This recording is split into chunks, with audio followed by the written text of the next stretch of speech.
Kembali lagi bersama kami di Portal Politik. Anda akan sangat terugi jika tidak menyimak tayangan ini, karena kita akan melihat bagaimana orang nomor satu di Indonesia berpidato di forum internasional dan dapat standing applause karena memang ini pidato yang disampaikan sangat luar biasa, sangat mendunia dan sangat menggelegar, dan tentu saja ini semakin membuat citra Indonesia semakin baik di mata dunia, di panggung internasional disegani, dan tentunya akan membuat para kaum sakit hati akan tidak senang bahkan kelojotan melihat ini semua, karena ini benar-benar yang terjadi di era kepemimpinan Presiden Prabowo Subianto dan membuat para kaum sakit hati dan kaum-kaum yang tidak jelas ini sakit hati. Namun kita akan melihat bagaimana publik internasional menghormati, menghargai Pak Presiden Prabowo Subianto berbanding terbalik dengan apa yang terjadi di Indonesia.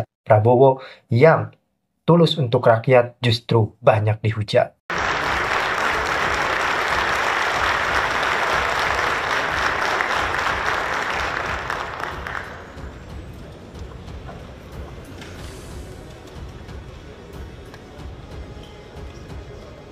Bismillahirrahmanirrahim.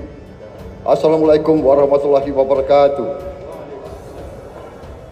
Yang terhormat Profesor Numan Kurtulmus, Ketua Majelis Nasional Agung Turkiye. Yang terhormat Wakil Ketua dan anggota Majelis Nasional Agung Turkiye. Yang terhormat para menteri dan kepala lembaga negara dari Republik Turkiye dan Republik Indonesia, yang terhormat para duta besar, perwakilan negara-negara sahabat, dan kepala organisasi internasional, tamu-tamu yang terhormat, hadirin sekalian, dan terutama saudara-saudara terkasih rakyat Turkiye yang saya cintai. Merupakan sebuah kehormatan besar bagi saya untuk hari ini berdiri di hadapan Anda semua di ruangan yang bersejarah ini, jantung demokrasi Turkiye, untuk menyampaikan salam hangat dari 280 juta rakyat Indonesia, saudara-saudaramu, negara muslim terbesar di dunia.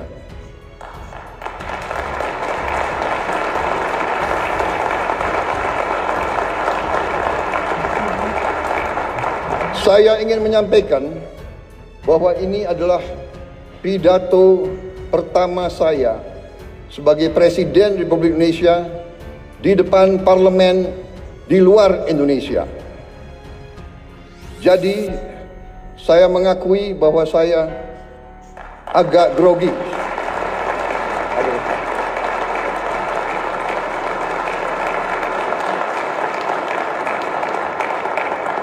Kunjungan ini bukan sekedar kunjungan kenegaraan.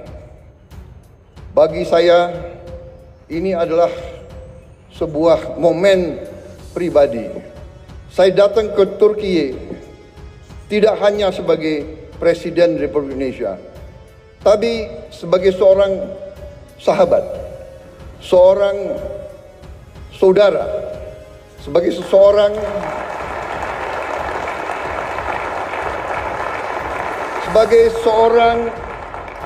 yang hatinya tersentuh oleh tanah ini, oleh sejarahnya, oleh perjuangannya, oleh rakyatnya.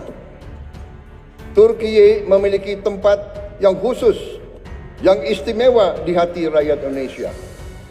Bagi rakyat Indonesia, Turkiye adalah peradaban muslim yang terbesar. Bagi umat Islam di Indonesia,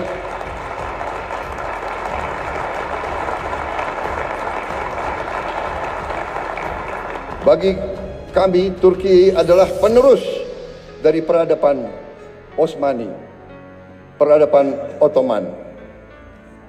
Kita ingat dalam sejarah kita, pada saat Sultan-sultan kita diserang oleh imperialis dari barat.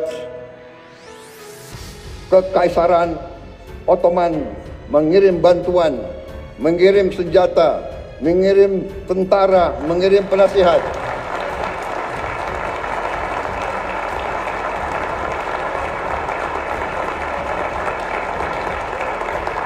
Sampai hari ini, tiap kali saya mengunjungi daerah-daerah sebagai politisi, saya berkampanye, saya ke Sumatera, saya ke Aceh, saya ke Deli Serdang, mereka ingat, mereka cerita bahwa dulu kakek-kakek mereka dilatih, dibantu oleh perwira-perwira, prajurit-prajurit dari Kekaisaran Ottoman. Sampai hari ini masih diceritakan oleh rakyat Indonesia. Jadi itulah hubungan kami. Itulah kenapa saya datang ke sini.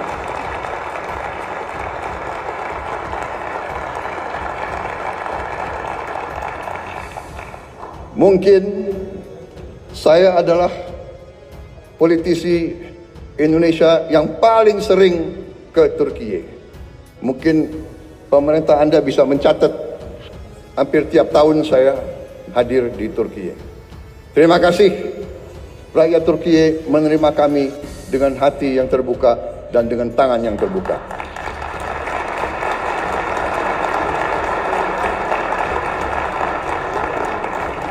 Ikatan ini lahir dari nilai-nilai yang sama.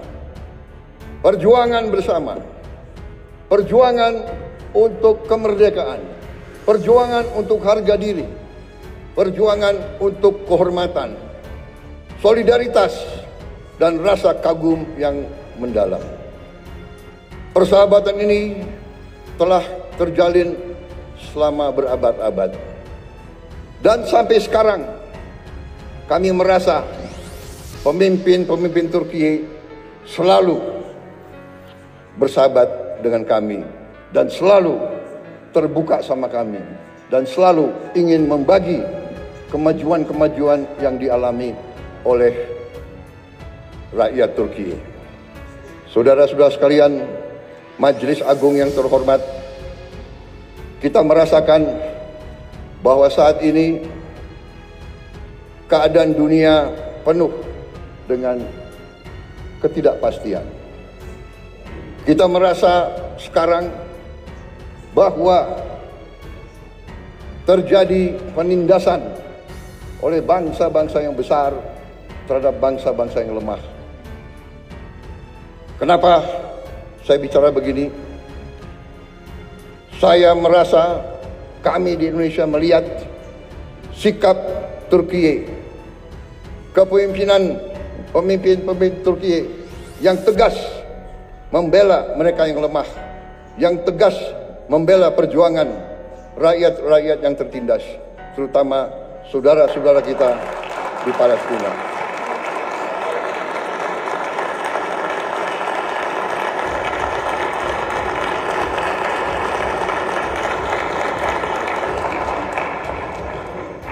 Banyak negara bicara tentang demokrasi, bicara tentang hak asasi manusia. Tetapi pada saat anak-anak dibom, ibu-ibu tidak berdosa dibom, rakyat Gaza kehilangan semua kehidupan mereka, banyak negara diam, pura-pura tidak tahu, dan pura-pura bahwa itu bukan pelanggaran hak asasi manusia. Turki punya sikap yang tegas, karena itu kami merasa ingin bersama Turki membela keadilan, kebenaran di dunia yang sekarang penuh ketidakpastian.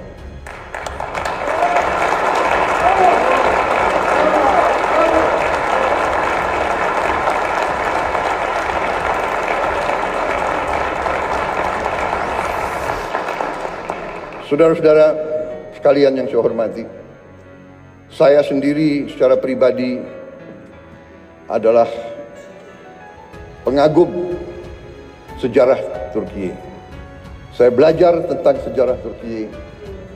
Saya diinspirasi oleh sejarah Turki, oleh sejarah saudara-saudara sekalian. Sebagai anak muda, saya punya pahlawan, saya punya ikon adalah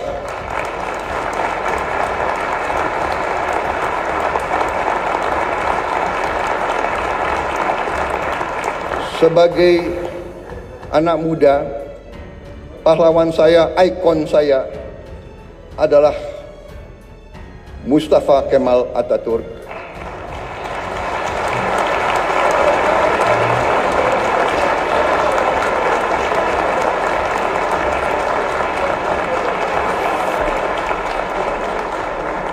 Dan Mehmet Penakluk, Mehmet Sang Penakluk.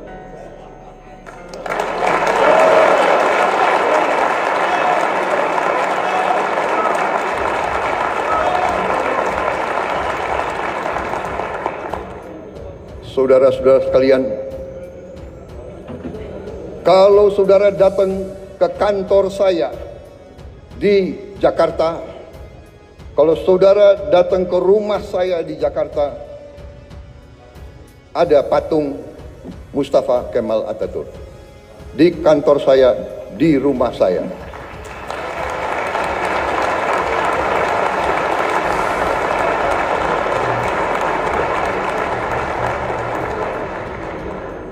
Bagi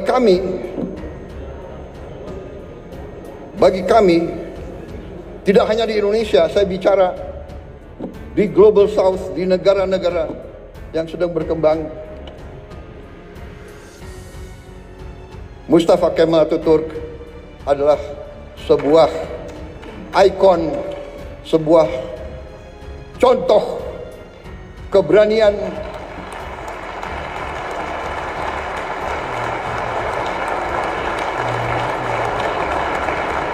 contoh kepemimpinan, contoh patriotisme, contoh semangat tidak mengenal menyerah.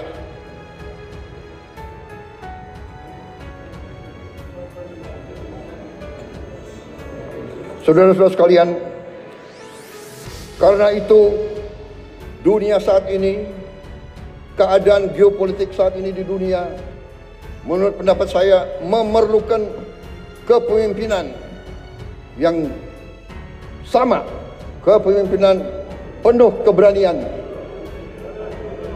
kepemimpinan penuh kearifan. Saudara-saudara sekalian, Turki dan Indonesia harus tampil, harus kuat. Saudara-saudara sekalian, kalau kita bekerja sama,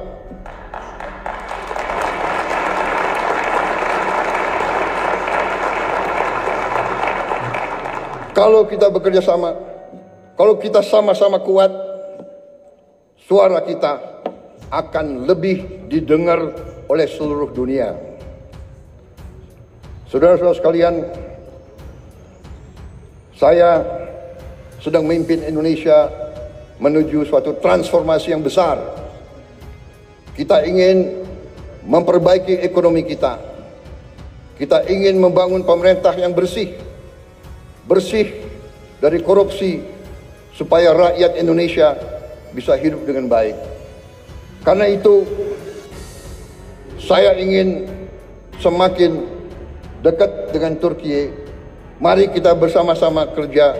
Mari kita bangun kesejahteraan rakyat kita bersama untuk kita menuju keadaan yang lebih baik di abad ke-21 ini.